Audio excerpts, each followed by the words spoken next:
નમસ્કાર, જય હિન્દ, જય ભારત, રાધે રાધે.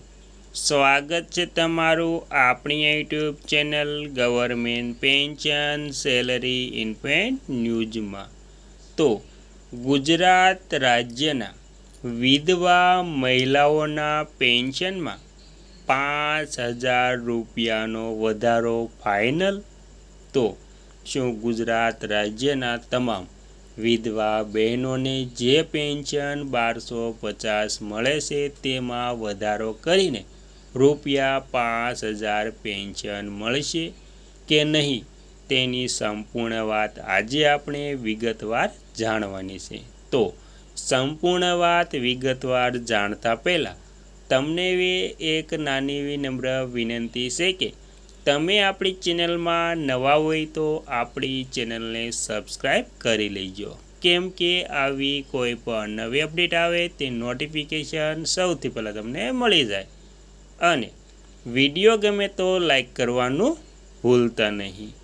તો સંપૂર્ણ વાત વિગતવાર જાણીએ. 8મા પગાર પંચની ભલામણો લાગુ થયા બાદ સરકારી કર્મચારીઓની સાથે ફેમિલી પેન્શન મળતી પેન્શનરો અને વિધવા મહિલાઓના પેન્શનમાં મોટો વધારો થશે. મહત્વપૂર્ણ બાબતો તેમાં પેન્શન વધારો. 8મું પગાર પંચ લાગુ થવાની કેન્દ્ર સરકારના પેન્શનરોની જેમ વિધવા મહિલાઓને મળતા પારિવારિક પેન્શન એટલે કે ફેમિલી પેન્શનમાં પણ ફિટમેન્ટ ફેક્ટરના આધારે વધારો કરવામાં આવશે. નિયમો અને અંદાજ. નવા પેન્શન અને પગાર ધોરણો અંગે. તો પગાર ધોરણો અંગેનું પંચ હાલમાં સક્રિય છે અને તેનો અંતિમ અહેવાલ 2027ના મધ્ય સુધીમાં આવે તેવી અપેક્ષા છે. લાભ. સરકારી કર્મચારી કે પેન્શનરોના અવસાન પછી નિયમાનુસાર મળવા પાત્ર ફેમિલી પેન્શનમાં નવા પંચ મુજબ સુધારો થશે. તો આવી રીતે 8મા પગાર પંચમાં પણ વિધવા મહિલાઓને ફાયદો થશે. ત્યારબાદ 8મા પગાર પંચમાં મહિલાઓને પેન્શનરો માટેની અપડેટ. 8મું પગાર પંચ શું છે? કેન્દ્ર સરકારે 8મા પગાર પંચની રચના કરી છે. તેની ભલામણો 1 જાન્યુઆરી 2026થી અમલમાં આવવાની છે.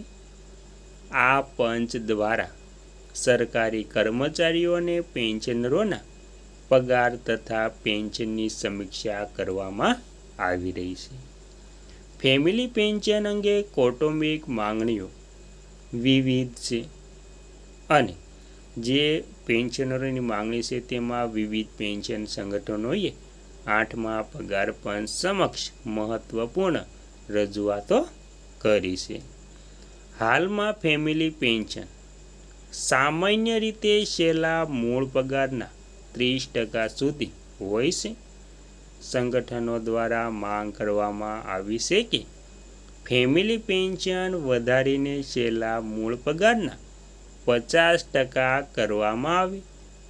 જો આ માંગ સ્વીકારવામાં આવે છે તો સરકારી કર્મચારીઓના અવસાન પછી વિધવા મહિલાઓને મળતું ફેમિલી પેન્શન ઘણું વધી જશે.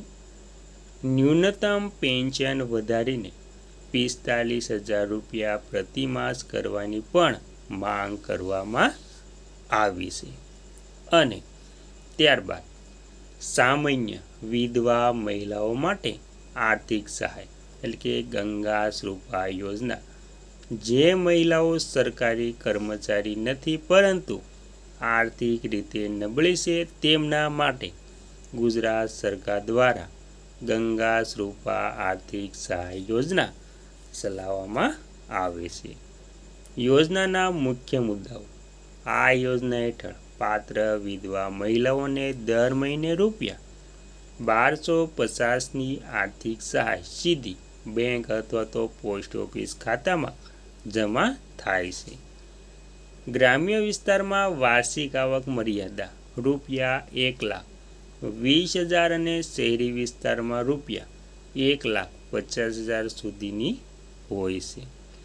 અરજી કરવા માટે પતિનું મૃત્યુ પ્રમાણપત્ર, રેશન કાર્ડ, આધાર કાર્ડ અને આવકનો દાખલો જરૂરી